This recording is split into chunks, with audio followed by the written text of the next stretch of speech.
नमस्कार दोस्तों, आप क्राइम तक देख रहे हैं। बात करते हैं सूचना सेठ की। अब एक खुलासा ये हुआ है कि 2019 में जब इनका बेटा पैदा हुआ था तब से ही विवाद शुरू हो गया था। हालांकि विवाद प्रवेश पहले भी था, विवाद उसके बाद ज्यादा हो गया। क्यों? क्योंकि सूचना कहती थी अपने पति को कि ये जिम्मेदारी तुम्हारी भी बच्चा पालना। दोनों अलग अलग कमरों में सोते थे। इसके पीछे वजह कुछ और भी है। जो पति का कहना है कि इसलिए सोते थे ताकि वो डिस्टर्ब ना हो, उसको नौकरी पर जाना होता था अगले दिन। और कहीं ना कहीं सूचना कहती थी कि वो जिम्मेदारियों से भाग रहा है, बच्चा जो है वो हम दोनों का है। ये इस तरह के टिप्स की बातें सामने हैं। तो ये कहा जाए कि 2019 से जब इन दोनों का विवाद शुरू हुआ, यानी बच्चे के आने के बाद विवाद और बढ़ने लगे क्योंकि जिम्मेदारियां बढ़ने लगी। क्योंकि ये कहा जाए कि बहुत सारी ऐसी चीजें थी जो पहले बच्चा नहीं था। भाई पहले तो आप पार्टीज करते हो दोनों, एक जिम्मेदारी, भाई पैसा कमा रहे हो, पार्टीज कर रहे हो, आप जा रहे हो। अब क्या है, बच्चा भी है तो उसको भी देखना है, उसकी जिम्मेदारी ज्यादा है। पहले ये प्रॉब्लम इसलिए नहीं आती थी कि ये लव मैरिज था। लव मैरिज था तो दोनों फ्री थे, किसी के ऊपर फैमिली का बाउंडेशन नहीं था कि एक मिक्स फैमिली में रहना है, आपको बहू जैसा रहना है। बहुत बार होता है कि शादी के बाद बहुत सारे राइट्स औरतों के चले जाते हैं, लेकिन ये सेम जैसे पहले रिलेशन में थे, उसी सेल्फ डिपेंडेंट जैसे रिलेशन में पहले थे, वही लव मैरिज में सेम चीज़ कंटिन्यू होती गई कि जिस तरह एक पर्सन लिविंग में रहता है। लेकिन क्या हो गया, जब बच्चा आ गया तो एक जिम्मेदारी आ गई। तो जिम्मेदारी से कहीं ना कहीं इसे ऐसा लगता था कि मेरी फ्रीडम थी पहले, हाँ अब ये फ्रीडम मेरी कम हो रही है क्योंकि पूरी जिम्मेदारी मुझ पे आ गई है। सूचना को लगता था, सूचना इसी बात को लेकर लड़ती झगड़ती थी और शिकायत करती थी अपने पति से कि ये जो बात पति की तरफ से सामने आई है कि हम दोनों अलग सोते थे क्योंकि उसे सुबह जाना होता था, क्योंकि बच्चा सुबह जल्दी उठ जाता है, कभी भी उठ जाता है, तो बच्चे की देखभाल करनी पड़ती है। चिराग जी, मतलब पेरेंटिंग इतना ईजी चीज़ नहीं है जो लोग समझते हैं। तो पेरेंटिंग में दोनों पेरेंट्स का इन्वॉल्वमेंट बहुत इंपॉर्टेंट है। तो उस बात को लेके इन दोनों की लड़ाइयाँ होती थी, जिस चीज़ को लेकर उन्होंने आगे इस तकरार बढ़ते गया, जैसे जैसे बच्चा बड़ा हो रहा था तकरार बढ़ रहे थे। लेकिन एक टाइम आया कि बच्चा बड़ा हो गया, लेकिन वो जो तकरार थी, वो तकरार की वजह से बात तलाक तक आ गई। वो तलाक तक क्यों आई? क्योंकि जब बच्चा पैदा होता है तो ऑब्वियसली उस समय स्कूलिंग नहीं होती बच्चे की 3 साल तक। तो एक स्कूलिंग का प्रेशर नहीं होता प्रवेश। उस समय क्या होता है, बच्चे को आपको पालना होता है, रखना होता है अपने पास। उसके ऑब्वियसली भाई सुसु पॉटी भी माँ करती है, सारा साफ सफाई माँ करती है। पति का इन्वॉल्वमेंट भी होना चाहिए ऐसे केस में, क्योंकि पेरेंटिंग दोनों तरफ से होती है, हस्बैंड वाइफ दोनों है। लेकिन कहीं ना कहीं ये एक वजह थी जो उसकी तरफ से थोड़ा सा ही कहा जाए कि इस मामले में ढिलाई थी, और ये बात इस बात से चिढ़ती थी। और यही वजह थी जो चिड़न थी वो बढ़ती चली गई। क्योंकि सिर्फ एक यही वजह नहीं थी, फिर 50 ऐसी चीज़ें बच्चे से जुड़ी होती। मान लीजिए बीमार है, वैक्सीनेशन कराना है बच्चे का, 50 चीज़ होती है बच्चे के साथ। आपको उसको टाइम टू टाइम हॉस्पिटल लेकर जाना है, वैक्सीनेशन कराना है, जिम्मेदारी है, ठंड गर्मी सर्दी सबसे उसको बचाना है। एक तरह से पूरी उसको लुक आफ्टर करनी है, खिलाना पिलाना, आप सोचिए सारा माँ करती है। तो अगर पेरेंट्स यानी उसके फादर का इन्वॉल्वमेंट कम होगा इन चीज़ों में, तो नेचुरली वो एक इरिटेट होगी, परेशान होगी इस चीज़ से कि भाई ये पति किस लिए, ये पति।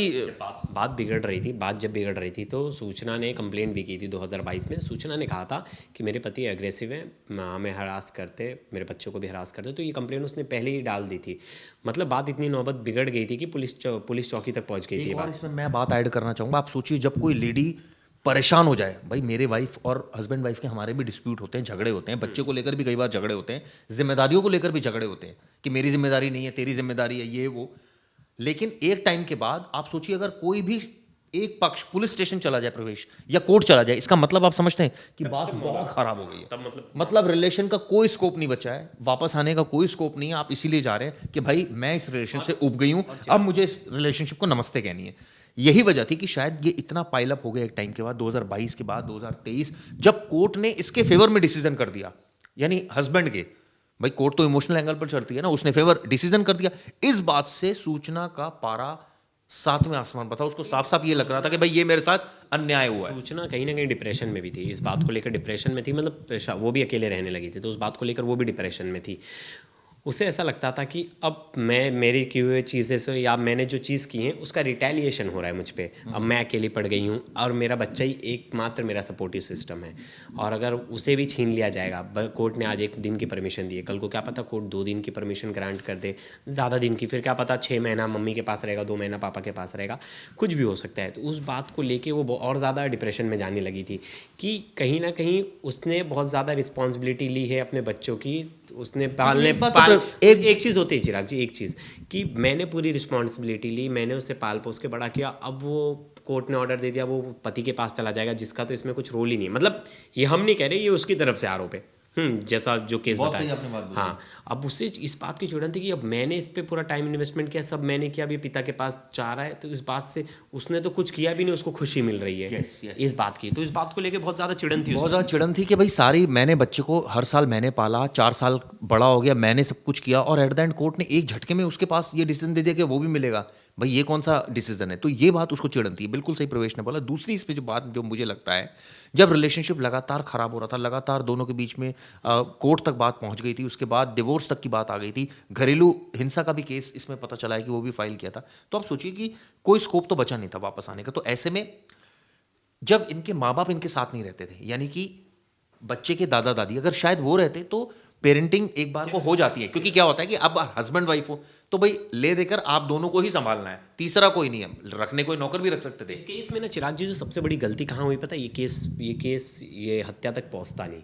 आपके लाइफ में एक बंदा होना चाहिए, अब एक कोई भी होना चाहिए आसपास, जिससे आप डिस्कस कर सको, अपनी चीज़ों को बात कर सको। अगर आप खुद को बहुत सर्वज्ञानी समझने लगोगे, अपनी चीज़ों को खुद ही रिटेलिएट करने लगोगे, अपनी चीज़ों को खुद ही सोच के एक अजम्पशन क्रिएट करने लगोगे, तो आपके साथ मोस्टली गलत होता है।